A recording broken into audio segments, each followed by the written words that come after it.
신약 성경 373면에 있는 야고보서 3장 1절부터 12절까지의 말씀을 저와 성도님들이 한 절씩 교독하도록 하겠습니다.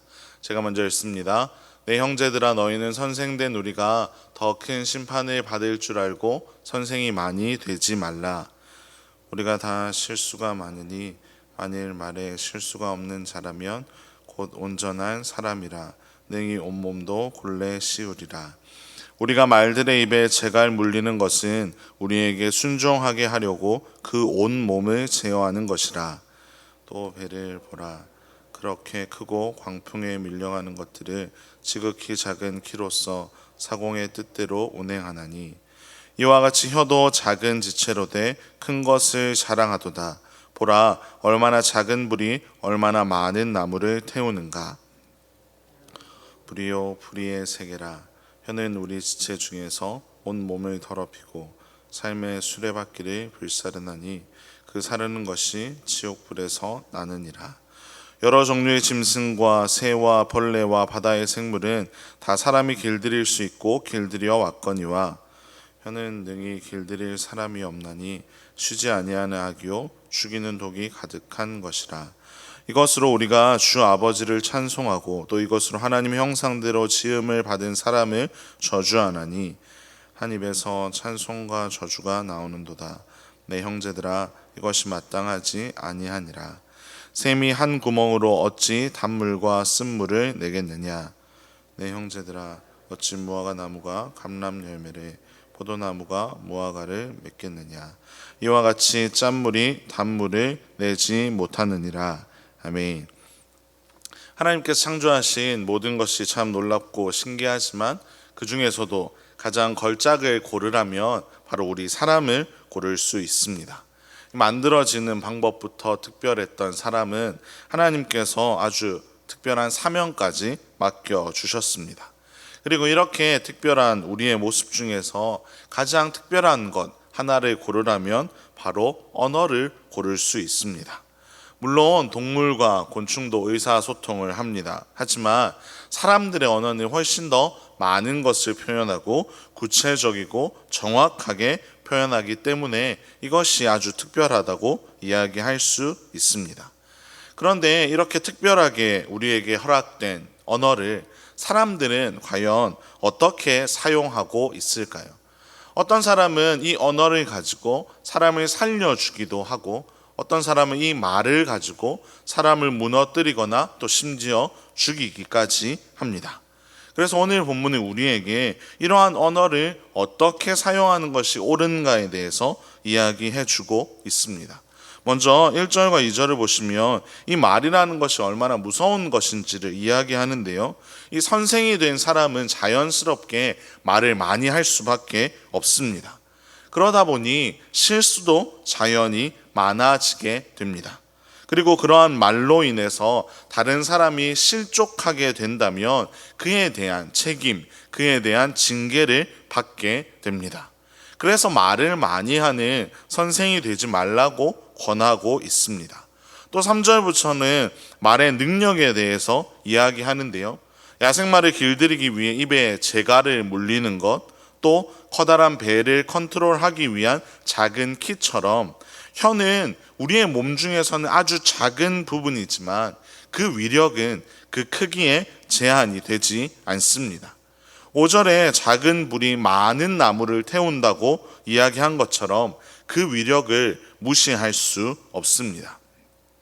이 혀는 6절에서 곧 불이라고 이야기하는데, 즉 이 언어의 능력을 불에 비유해서 설명해 주고 있습니다.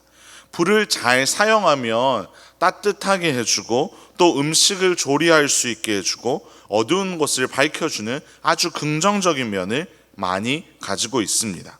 하지만 불을 잘못 사용한다면 불은 모든 것을 파괴해 버립니다. 얼마 전에 침산동에서 자전거 공장에 화재가 났었습니다. 엄청나게 사이렌 소리가 울리고 또 검은 연기가 침산동을 정말 뒤덮을 만큼 강력한 불이었습니다. 그 불로 인해 자전거 공장 안에 있던 자전거는 물론이고 그 건물까지도 많은 피해를 입게 되었습니다.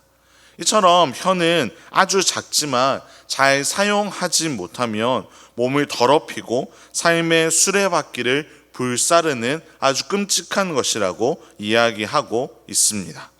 그렇다면 하나님께서 기뻐하시는 우리의 언어 생활은 어떤 모습이어야 할까요? 9절에 짧게 기록이 되어 있는데 아버지를 찬송하는 것이어야 합니다. 사람을 죽이고 하나님의 영광을 방해하는 그런 언어 생활이 아니라 온전히 하나님을 높이고 또 하나님께서 만나게 하시는 사람들을 세워주는 것이어야 합니다. 물론 이렇게 언어를 바르게 사용하는 것이 저절로 되지는 않습니다.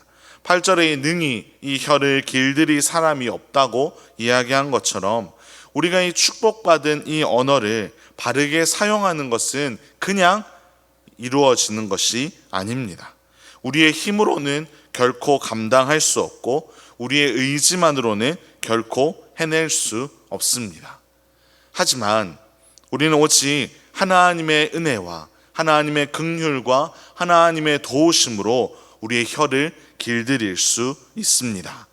하나님이 은혜 주시면 가능합니다. 하나님이 도우시면 우리는 이 혀를 제어할 수 있습니다.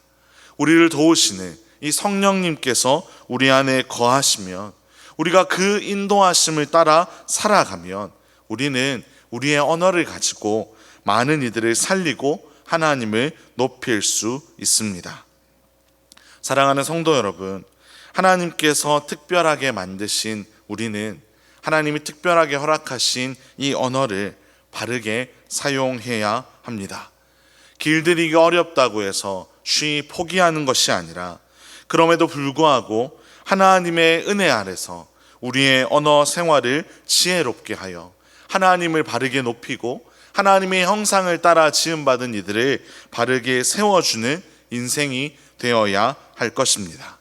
오늘 이 새벽에도 기도하실 때 우리의 힘으로는 감당할 수 없음을 고백하면서 하나님께 모든 것을 맡기고 하나님만을 의지함으로 오늘 우리의 입술로 많은 이들이 그리스도의 향기를 경험하고 위로를 얻고 회복을 경험하게 되는 우리의 삶이 되기를 간절히 소망합니다.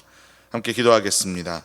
하나님 아버지 감사합니다. 하나님 장마로 인해 비가 많이 오는 이 새벽에도 하나님 우리를 안전하게 지켜주시고 하나님 앞에 나와 하나님을 찬양하고 말씀을 나누고 기도하게 하시니 참으로 감사를 드립니다. 하나님 오늘 우리가 함께 살펴본 이 말씀처럼 우리가 하나님께서 특별하게 허락하신 이 언어를, 이 말을 잘 사용하며 살아갈 수 있도록 인도하여 주시옵소서. 우리의 입술이 다른 이들을 낙심하게 하거나 다른 이들을 절망하게 하거나 다른 이들을 무너뜨리는 말이 되지 않게 하시고 온전히 하나님을 바르게 높이며 하나님께서 허락하신 하나님의 형상을 닮은 많은 지체들을 세워주는 우리의 입술이 되도록 주님께서 역사하여 주시옵소서. 우리의 힘으로 할 수 없음을 다시 한번 고백하며 나아가오니 하나님 이 새벽에 기도할 때 하나님 우리의 입술뿐만이 아니라 우리의 삶의 모든 문제들을 하나님께서 해결하여 주시고 우리의 모든 소원에 하나님 응답하여 주시옵소서. 감사를 드리며 살아계신 예수님의 이름으로 기도합니다. 아멘.